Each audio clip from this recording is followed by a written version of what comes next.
So, welcome everyone. I'm here with Steven Wingate, editor of Oakwood Journal. Welcome, Steven. How are you today? Doing well, Becky. How are you? Good. And I want to hear, we were just we were talking about your writing just off the air. So you were telling me about all your different projects. Can you back up and tell us all about those? Yeah, it's fun as a writer. It's fun to write many, many different things. I don't think it was a particularly good career move because it's very hard to identify myself as one thing, but mostly write fiction, but also nonfiction, prose poetry. And I got into a phase where I went digital for a while and had a digital interactive memoir that I did in 2014. And I think it was 2016 or so, or when was it, that I did a interactive romance novel, which was a very interesting experiment. And at that point, I just realized that I had reached the end of my rope with writing code and just had to stop and went back to doing fiction. Right. So in what way was it interactive? Was it like a choose your own adventure kind of thing? Yeah, essentially. Yeah. Oh, cool. Lots of questions, and based on the questions, it worked like a game. The mechanics were like a game. You, based on what answers you gave to certain situations, it kept stats on you, and based on what your stats were, options might be closed or opened. It's from a company called Choice of Games. So that was interesting. Yeah, nice. So actually, we were talking about the interview I did with Dilettante Army and this idea of being a dilettante.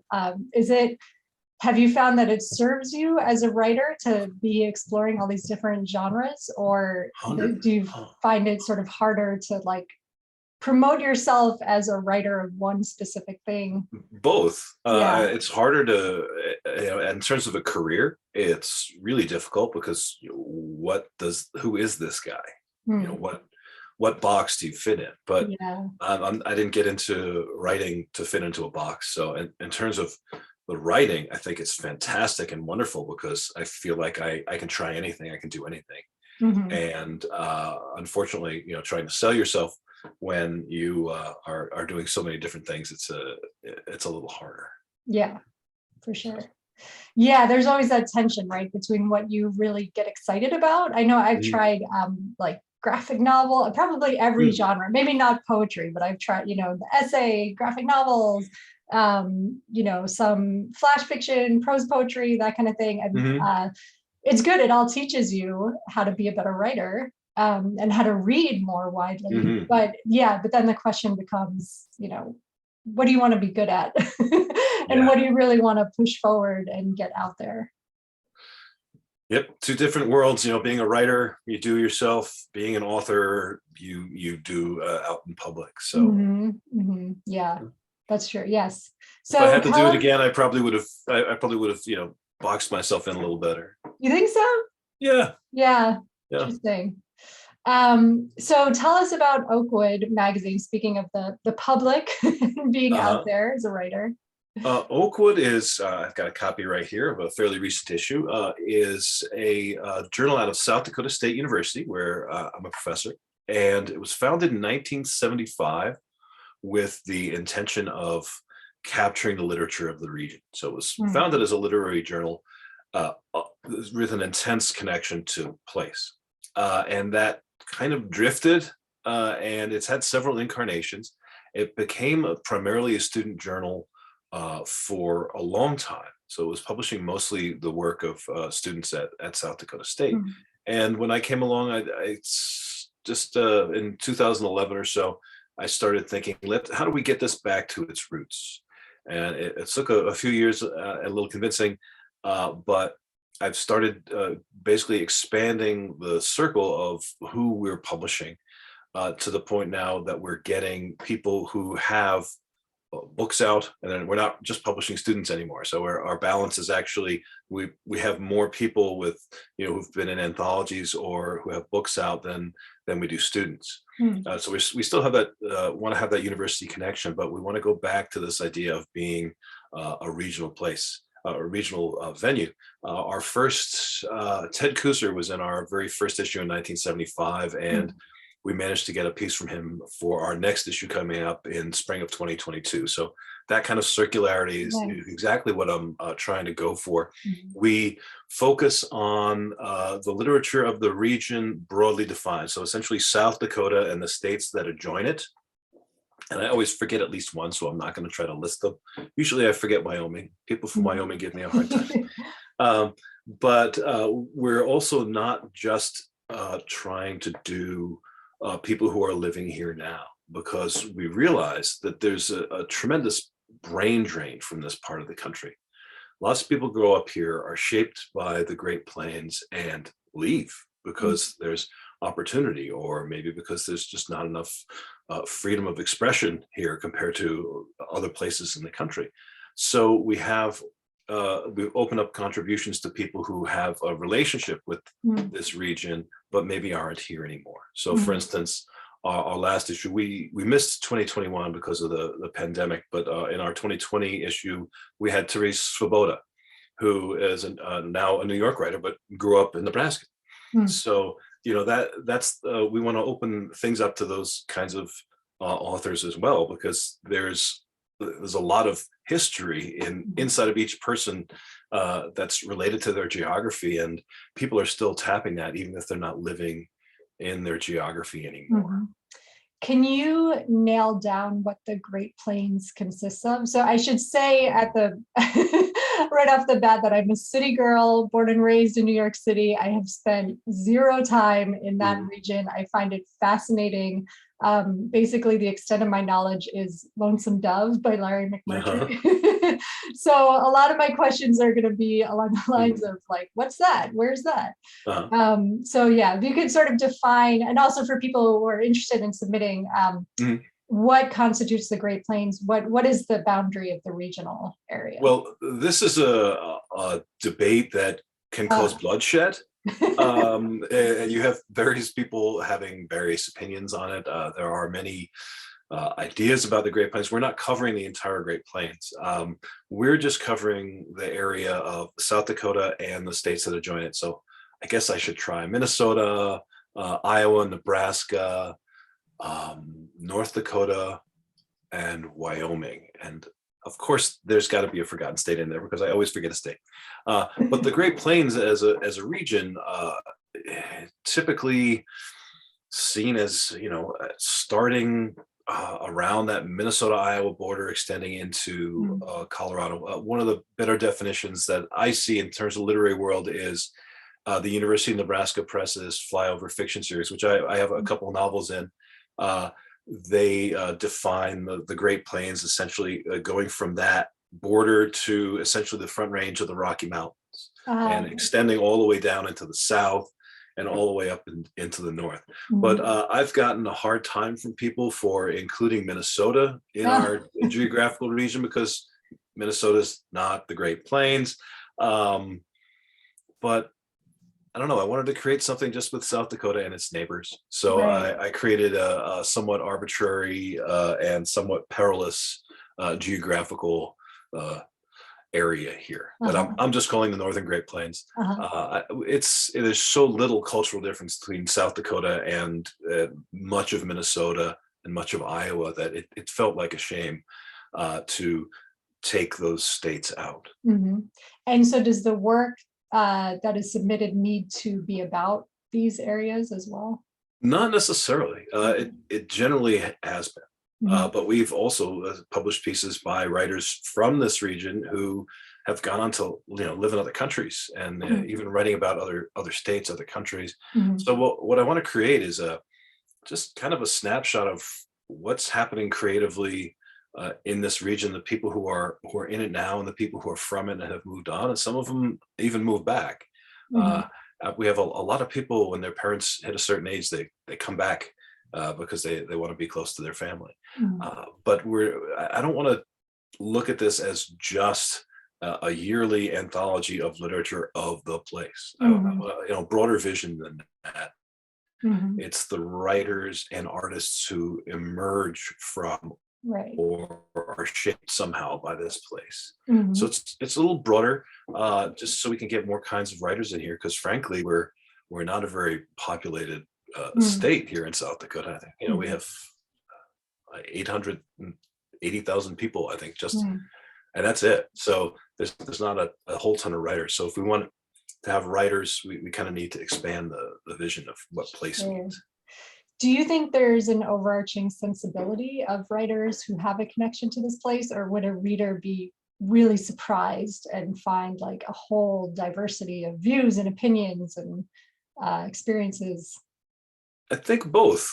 I Mm. think there is an underlying, how do I describe this? There's an underlying sensibility of spaciousness Hmm. in this place, and in the art that comes from this place. And I think in some ways, in the cliche way, it is depicted in shots of open space that you see in movies set in the Great Plains. Yeah. It's just the great emptiness. But I think that it's if you actually delve into that spaciousness and emptiness, you'll see that there's a tremendous amount of it generates self introspection, Hmm. and it makes you kind of think about yourself as a very small thing in a very large world, Hmm. because you're constantly surrounded by empty space Hmm. in a way that I grew up in North Jersey, so I grew up right across the river from New York, and there was not a lot of empty space. Yeah. We didn't conceive of life as spacious. It was jostle the person next to Right. you if you want to get Right. space on the sidewalk. And it's a very different sensibility here, and I think that just the way humans move through space, and the way humans observe, Hmm. I think that is a really fundamental thing Hmm. to this place and the people who are shaped by this place. Hmm. And at the same time, there are many, many different expressions of that, because there are many, many different individual experiences Hmm. of life. So there are a lot of different ways to experience that place. And the deeper writers go and artists go into exploring their place, I think the more surprising things they dig up and find. Hmm. And is that sense of spaciousness something that you try to carry through in the aesthetic of the magazine and the way that it's printed and laid out? Absolutely, absolutely. I Mm. mean, I'll just show a little bit. We've, especially with poetry, we give a fair amount of space to poems. We're a Mm. big, 8.5 by 11 journal. We're at nice paper. I do want to have that spaciousness. Mhm. The leading is not very tight, so there's a little of that spaciousness carrying through. And we also have art in here as well. So Mhm. sometimes some full color art Right. in addition to black and white art. So I wanted to Mhm. create a beautiful thing that looked good, and that people would be happy to be in. So when it shows up at your door, you're like, wow, this is Mm. pretty nice. Because Mhm. as a writer, I enjoy that Of course. as Yeah. well. Yeah. So do you view the journal as a celebration of this region, or if somebody, let's say, grew up in Nebraska and hated every minute of it, and they write a great story about despising Nebraska and the snow and I don't know, the emptiness, is that something that you would look for? Totally. I mean, I don't. I think that the celebration of place, it's so invites cliche, Yeah. and it so invites this feeling of like, oh, we're people too. We have art here too, Mhm.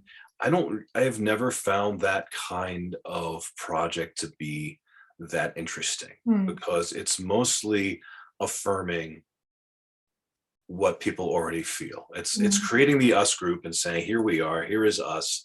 Isn't it great to be part of us? And Right. I don't think that that's a particularly literary way to approach human life. Mhm. I would love to see the story about the person who doesn't like Nebraska, but I bet you there's something that they love. You see people who hate Nebraska, and when they run across a Runza store, and those of you who are in Nebraska, you'll know what I mean. It's a kind of a burger shop. They just they love it. Right. They're crazy. There's this push pull. It's the same Mhm. as it would be in New York. New York is full of love to hate it, Mhm. and it's no different out here. Mhm. Mhm. And we have a guest, so I should also say any questions you have throughout the conversation, feel free to type them into the chat and I'll work them into the discussion. So tell us, so it's a student-run literary magazine, and are you the, is that not? Well, we're really shifting. Okay. Things are very much shifting for Oakwood. We're doing student run and publishing mostly students, and we got the signal almost a decade ago that the student association was not happy funding what they considered a niche project that was, they thought, mostly for, English majors and artsy people and other sorts of eggheads who did not represent the student body of the university. And they finally cut funding, which was ultimately a real relief, because it allows me to sort of open things up a little bit and not to continue working with students who will be on the editorial staff and yet not have to place that student involvement up front. It's a similar thing way back when I think Jake Adam York, when he was still alive, was involved in this kind of transition with Copper Nickel out of the University of Colorado, Denver, which had been a student magazine and now is not. I mean, they publish everybody. And also Kim Chinke at Buffalo State has taken what had been a student journal called Elmy's Journal and has turned that into something that is broader and bigger. So I look to those two examples and I see, all right, they did it. I can do it too, even though I'm kind of stuck with the annual as opposed to doing something quarterly. So the students are still involved, but we're moving to kind of a more professional or at least professorial editorial staff here, and I might even expand it to the point where we get an advisory board. We'll see how things grow and what kinds of interest we have from people outside who are, especially people outside who are in a position to help fund us. So does that mean that it's not a class that's part of the university? It's a class. Okay. Yeah. I had to make that happen. So just in order to make sure I could have a steady stream of people, we have also another journal here, academic journal, Victorian Periodicals Review. So we do have, for our weight class, we're offering quite a bit of experience to students in publishing. I would love to have a situation where we could have a bevy of grad students working on this and having assistantships in this, but that's a little pipe dreamy. So what exactly is the affiliation with the university? It sounds like there's been a little kind of maybe tug of war there. A little bit, but we're firmly sponsored by the Department of English and Interdisciplinary Studies. So that's my home base, and that's been the home base of Oakwood all the way along. The push-pull has been how much the student association is going to want to have to deal with this, and they've made their choice, and that's okay, and we'll move on. Is the student association they want to fund other programs for the students? Yeah, I mean, arts are not that popular in this area in this school. We're mostly science-y. Engineering type of school, so we're not seen. The humanities are not seen as that central, but that's an entirely different conversation. I probably shouldn't say too much about it. It's interesting. Yeah, the politics are wild. I mean, even here in academia, the politics are they're thick, and they can prevent things from happening. And then when doors open up, they can make things happen as well. So what I'm trying to do is to find where those doors are opening up, and see if I can put Oakwood through them.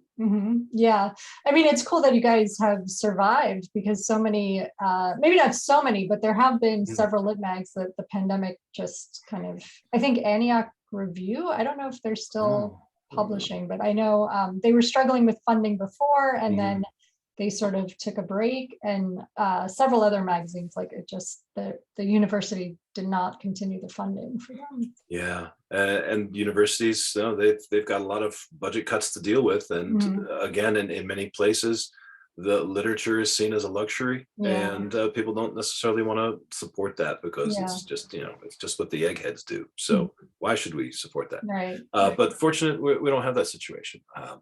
So I think people recognize that Oakwood is it's a long-standing part of this university. Mhm.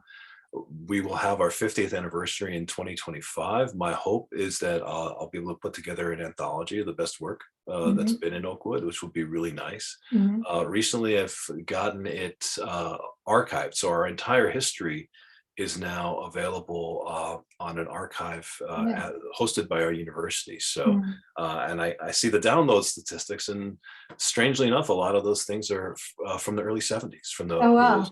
early issues where we really had that regional presence and were seeking those kinds of writers who were not students Mhm. but were writers with other things going on, or even outside the academy, Sure. who had that regional presence. So Yeah. that's kind of one where I want to go back to. So take us through the editorial process. Story. So you publish fiction, nonfiction, and poetry and Hmm. art. Okay. Hmm. So let's do fiction. A story comes in through Submittable. No, What happens? actually, we're not No, using submittable where not even because we Submittable. Okay. no we have such a small window that Mhm. it's just financially not Right. that feasible Mhm. to do that. So the story will come in. People send it to us on email. Okay. Yes, we accept email submissions, and in fact, only email submissions. And just Uh, to, people want to know, always uh, pasted into the email or attached? Attached. Okay. Yeah, attached. And what'll happen is that we will then manually log our submissions. We have a pretty tight deadline. Mhm. And it works. We still manage to get it done every year, or unless we're having a pandemic like 2021, we didn't really do that. Um, November is when I'll start doing some solicitations, and also open it up to general public. Mhm. And really in January, we're really trying to hit it hard and reach out to people and just say, hey, get us our stuff, because that's when the students come in, Mhm. and we can screen. Okay. And so we have a fairly typical process of we vote. The student editors will vote on the submissions and say, yes, yes, no, maybe, and then they collaboratively decide, all right, which one of these do we then want to move forward into the system, and see which ones we're really going to consider. Mhm. And that's I think a really important part of learning to become an editor, is Mhm. to work with other people. It would be terrible to just only have one person making all those decisions. Mhm. You have to go through the push-pull as an editor. So then we decide, all right, is this something we want? And what I've been finding is that if we want it, we don't wait. We will try to let you know, because we know that people are doing simultaneous submissions. So Mhm. once I started opening it up to more experienced writers, then we started losing pieces Mhm. because we say, "Hey, we really love your piece." Oh yeah, that Yeah. Cutthroat took that, or Cimarron Review took that. Right. So we started losing pieces, and now if we like it, and we have consensus, we're gonna jump on it. So usually by the end of February, we've entered into production. When we get a piece and we get a confirmation from the author, we'll lay it out, and we'll Mhm. get galleys out as soon as we can, and just have them look it over. And then we end up we print them in house at the university, so our turnaround time is pretty quick. With that, we don't have to go outside, so we can reserve that space, Mhm. and we know that it's going to be a really quick turnaround time, which allows us to have the overall quick turnaround time and get it done essentially in a semester.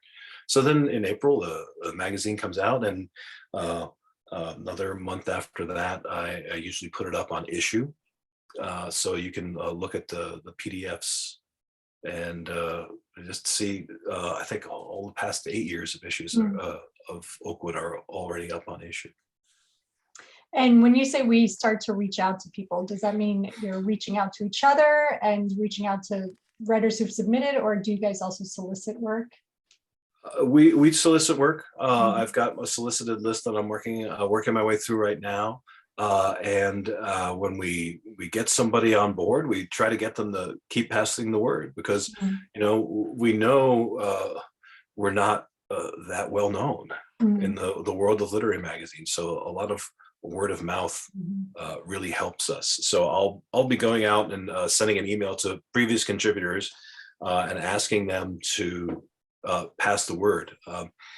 One thing that we obviously have repeat people here and there, but what I'm trying to do is to not have people appear in more than 2 issues at a time, because we want to spread things around and make sure that we're bringing in as many writers as we can, especially at this phase where I really want to kind of grow our constituency. And are you the only faculty advisor, and the rest are students? Have been this year bringing on Amber Jensen, who is a creative nonfiction person, who's I think her MFA is from University of New Orleans, I want to say, and she's got her first book coming out next year. So we're bringing her on to do to work especially with the creative nonfiction people. So have you ever had the experience, and I'm going to ask this politely, since you're a more experienced writer and you're dealing with the youngins, have you ever had an experience where they really like something and you are like, guys, this is not literature? Or do you sort of find yourself deferring? Do you want to represent more of their tastes and what they're interested in? How does that play out? The kind of maybe if they're more excited about things that you, who have read more and written more, maybe can see a larger picture that this is it's a spectrum. It's a spectrum, Becky. It's something that, you know, as time goes on and as the students are less the editors and more on the editorial staff, I expect to be a little bit more proactive on that. But also when we talk about what we're looking for, I try to ask people to look for depth and to not look for the superficial, the superficially pretty, especially in poetry, because you know it's not that hard to make the poem sound pretty, but the pretty poem often doesn't really have any depth to it. So there's definitely an editorial process, working with student editors to kind of train their eye a little bit and say, let's look at these things. Why do you like this and not this? But I don't want to put myself in a situation where I'm putting too much of a stamp on it, because then you lose people's interests. You lose the students' interest. There is one piece. As soon as you brought that out, there's one piece I immediately thought of that I won't mention, but it definitely was something that I would not have published. But you know, the students were the staff at that time, and I said, okay, let's do it. This is your magazine. But as we move into the future, I think that I'll be keeping a different kind of eye on things. Yeah. Is there something, we were talking about sensibility earlier, and I'm curious because it's a student-run magazine, if there's a dominant sensibility that you see among them, like the kind of work that they're more interested in? Do they respond more to younger voices or humor, or is it totally depends? Not really. No, I haven't seen. Some of a lot of our contributors are not young. We have people who've been around a while. And I think that editors, even if they're young, at least at our school, are going to look at work and say, well, that's actually really well written, and that kind of raises the antenna right away. So I don't want to be like every editor and say we're looking for the best work, but the work that has a level of polish and a level of just kind of quality. And it's obvious that care has gone into this. That I think it immediately goes onto the pile of, let's take a closer look. And are they also sending out their work for publication? Sometimes if we run into space, the students will put in their own work, but that's happening less and less. Or I mean, not to the magazine, but just general. Like I guess I'm curious if you're also advising them on their submissions process. Well, I'm a I don't know, maybe I'm a little bit of an old whatever, but I think that probably when you're 21, maybe you need to build up a storehouse of Mhm. work before you start submitting. I know that, and again, I'm a dinosaur in that sense. I guess that's the word I'm looking for. I know that the way literature is going these days is you just immediately start going out and building your network as soon as you decide you want to start being a writer. And Mhm. I'm not really sure that that necessarily serves people's skills, Mhm. serves people's uh, development as writers. Because if you go to market and your fruit's not really ready, Mhm. maybe you're not really serving yourself Right. well, or you're serving your art well.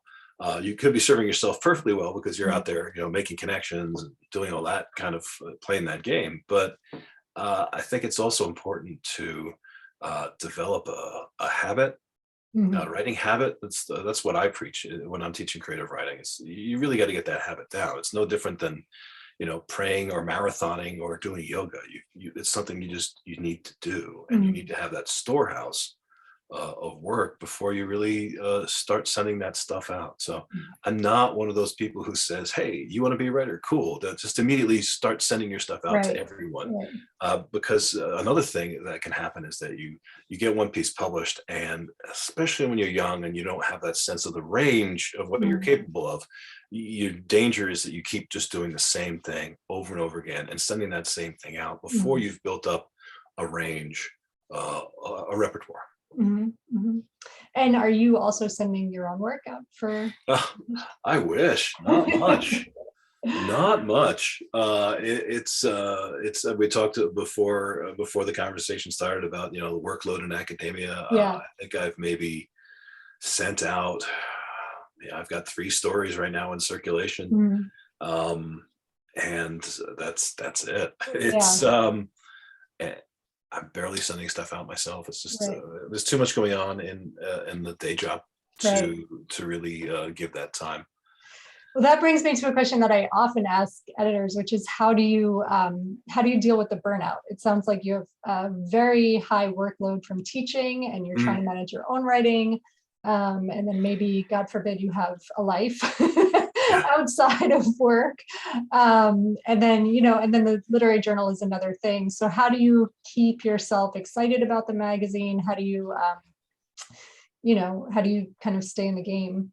The magazine is one of the most interesting things for me right Mm, now. So I'm not worried about burnout with that at all, mhm, because there's a period of change. There's changes going on, and there are opportunities, and I feel like in the next few years I have an opportunity to really shape this into something that mm. people around, not just around the region, but everywhere, can recognize that, oh yeah, Yeah. they do this thing in this region, and they do it really, really well. Mhm. Um, and if I want to find out what's going on in the creative writing of this region, well, Oakwood's the place that we go. Mhm. And so that's what I'm focusing on, and that's kind of exciting, and it's not really burnouty at all. Mm. Come back to me in March when I send this to the printer, uh, and maybe I'll be singing a different tune. But Yeah. in terms of the other writer burnout, it's real. It's a real Mhm. thing. Mhm. It, I have a hard time. I'm not able to really write right now because I have Yeah. so much teaching going on. So Mhm. I'm going through this phase where I think, well, do I really just want to quit writing and play music, or am I just simply not having enough time to write and don't Yeah. feel like a writer anymore? Because I've really written nothing lately. Mm. Uh, I had a sabbatical 2 years ago, and since then my workload increased, and Right. I've those 3 stories that I'm circulating are really all that I've written since then. Yeah. Yeah. So was fortunate that my second novel with University of Nebraska Press came out last April of 21, or was it Oh, March? nice. So that was nice to have. Mhm. But there's a burnout with that too. I Yeah. think the bigger burnout for me is that self promotion thing, Uh, and that's where I get burnt out because mhm. I am a little bit of a recluse, and I don't. It's not a skill that comes naturally to me, so Yeah. I have to work to do that kind of thing in a Mhm. way that I don't really have to work to write. So the Yeah. writing itself, it just it just happens Mhm. when I am able to get to it. But the going out there and being that author as opposed to Mhm. just being the writer is Right. that's where I get burned out. And Mhm. sometimes, I look at other people who do it really, really well, and I think, wow, I'm just never going to compete with that. I mean, Mm. these people, some of these writers, they have so much charisma. I mean, how can I Mm. ever get and compete on the marketplace Yeah. with them? It's just, then I just need to go do something else for a little while. Yeah, yeah. That's interesting. Yeah, I mean, sometimes it does feel like, what's the point? You're just, I mean, how do you even begin with the marketing aspect of your writing? You're just another person on Twitter, you're another person. What else could you be doing? Mhm. I guess you could be, going door to door to sell your book, but it Yeah. feels like that could be time better spent writing or nourishing younger students and their writing careers. And yeah, it's definitely hard. It's different, and I'm pushing 60, and so my most of my formative years as a writer were spent before the internet, and I was kind of blindsided by the internet Mhm. and the way it changed what writers do, Yeah. because my whole paradigm in my mind was different, was Mhm. shaped by a pre-internet age, and then, well, things changed, Mhm. and it's a hard adjustment. Yeah. So then it's interesting because you're working with students, which not Mhm. all editors are. So you have access to these kids and their whatever that maybe they can teach you, like, oh, no, no, no, we need to use the wadget. And this you is what know, Becky, this is kind of what I had hoped in a yeah. way, but it's amazing how the fact that students have simple access to technology Mhm. does not mean that they know how to use that technology for a literary purpose. Right. So they need to be taught, okay, here's Twitter, and Mhm. here's how it works. Mhm. And one of the things that I do in the context of the class is I ask people to sort of envision a role for themselves in the publishing industry. That can be as an author, that can be Mhm. as an editor, and then start to research who are some of the people who are doing that roles, and how does what's their social media persona like? Mhm. What do they do on a daily basis? Mhm. So let's say you want to be a mystery writer. Well, who are some mystery writers that you want to follow? Mhm. And how do they act on Twitter? What do they do? Mhm. Um, Mhm. so that I think I wanted to believe that everyone would just naturally, magically, Right. when they're in their 20s, would magically know this, but they have to, be pointed in that direction, and then I Yeah. think their native capabilities take over, Sure. and they just do these things, and they just Yeah. get into these networks in ways that I personally, as the old guy, sit around and wonder, how Still does that catching work? up. But once pointing them to it, then they're Yeah. like, oh, okay, so that's how we use these modern technologies to do Right. this. Right.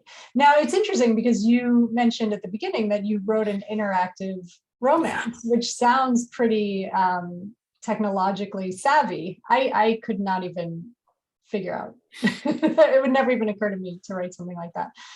So do you see anything like that happening with the journal, like some kind of interactive or kind of experimental work being published?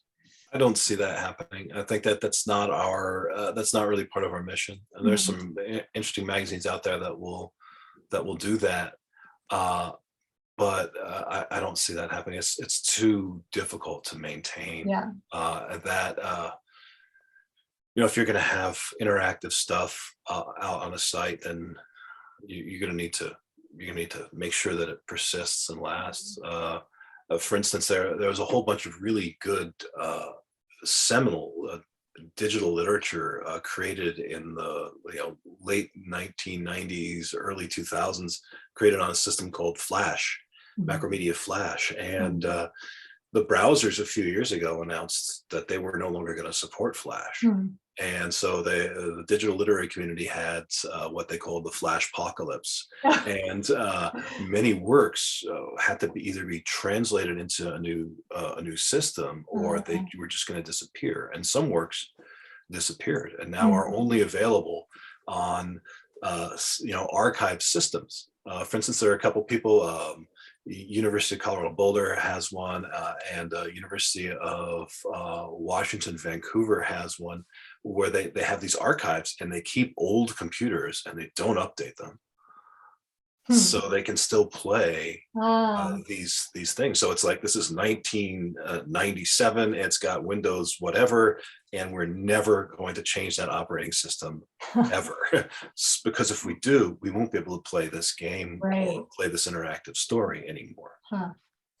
Yeah, so you sort of, I guess you can box yourself in if you get too dependent on the new media. Yeah, and suddenly the thing doesn't work. Because somebody's done an update. Also, I think honestly that my realization with having spent 5-6 years being digital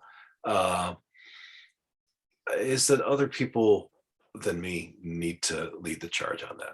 I'm not somebody. I came into it with tons of enthusiasm, but I just don't have the skill with the software and the systems. To really make that work. So there are other people who are going to do much better shepherding that into the future than I will. We'll let them do it. Yeah.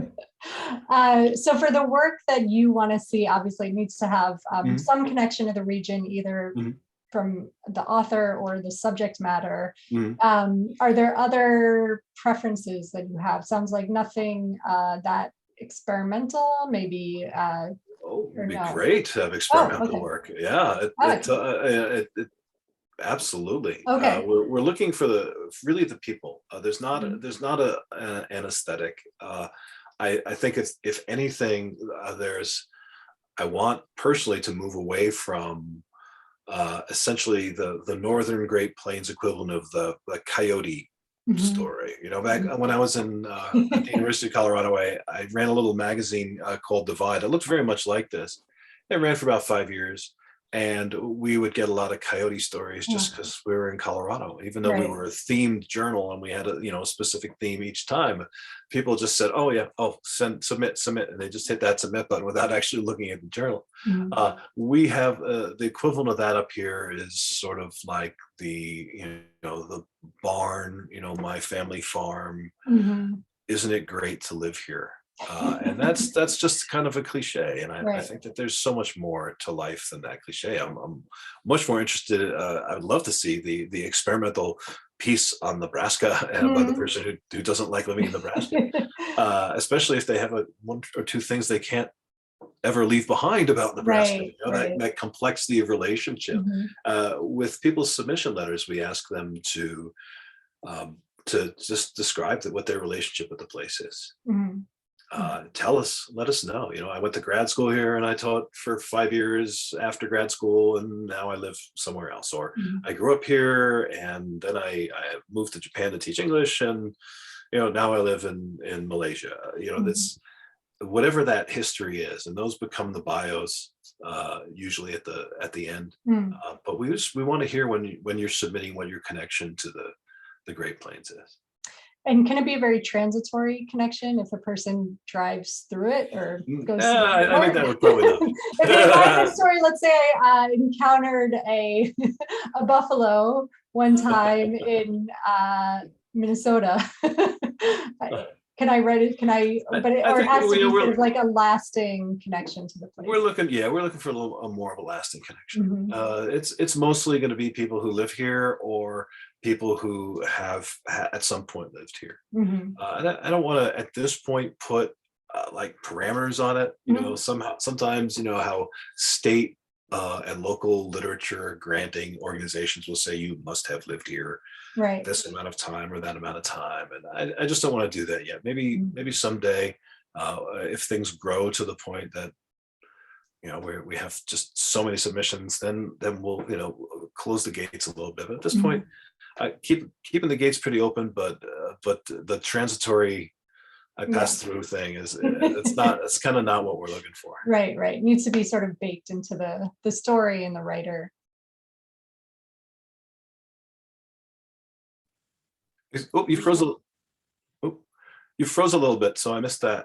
Sorry about that. Yeah, I was saying it sort of needs to be baked into the writer. The sense of place needs to be sort of more deeply entrenched than just. That's actually a wonderful way to put it. Even if you're not living in the oven of the Great Plains, right. If you spent a little time in that oven, it's enough to get baked in, then yeah, that's the kind of person that we're looking for. And you'll know. Yeah. So what is on the horizon for you guys? Are you open for submissions right now? We are open for submissions right now. I am terrible at remembering URLs, so I'm going to just sort of pull it up here. Yeah, if you just go to sdsuoakwood.com, all one word, you'll get to our website, and it's got our submission guidelines, a little bit about why we are doing what we're doing in terms of the regional thing, and we'll be accepting submissions till February 15th. Okay. And so we'll the sooner we get them, the better. Then we can start looking at them. Realistically, the work is going to start first thing in January, where we'll really I'm kind of logging submissions right now for the students, just so that they're not so overwhelmed by work when they get back. But we're in the process of soliciting people, and also getting some surprising submissions from people who I really look forward to reading their work, and I didn't solicit them. They found out about us, which actually is really gratifying. Yeah. To see writers who have gone out there and published books and accomplished things. They're starting to hear about Oakwood. So that's a very good thing. So that's great. So writers who submit now can look forward to a very quick response time. Well, not necessarily, but certainly by March we'll have it. Oh, that's pretty quick compared to most journals. It's definitely quick compared to some things I send out. And, you hear back 2 years later. But, sure, yeah. And so then the issue will come out in April. Yeah. Okay. And it looks nice. We always put some good, interesting art on the cover. I like that magazine, that large format. Yeah. It's really nice. It's just a different reading experience. It's more like a coffee table book. And hopefully it's something that people will want to be in. Sure. And are you guys on social media? Are you on Twitter? A little bit with Facebook. Yeah. We had a Twitter accident a while back with a student established an account and forgot a password a couple of years ago, and now I need to kind of go revisit that. And, that's a very benign Twitter accident. I thought you were going to say they tweeted all their personal views on the. No, we're just locked out, so I don't think once you're locked out, I think you're probably locked out forever. So one of the things that I'm doing right now is trying to expand with other departments within our school to bring in some hotshot students who are social media types, because it's something that I realize that I can't do, and also the students who are the editors, and maybe they can do, maybe they can't.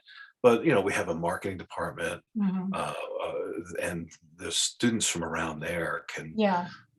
I'm trying to get them to embrace that. So that's again part of the development process to get it out of just this one department, and we involve the art department as well for getting some art editors, and if we can get some marketing people all from around the school, then maybe we can kind of get that going, because I know that's not going to be me leading that charge. And one of the things that also I'm trying to get a grant to hire a consultant to develop that, so that we can just continue to grow the journal. That's great. So to hire an outside consultant. Yeah. Oh, cool.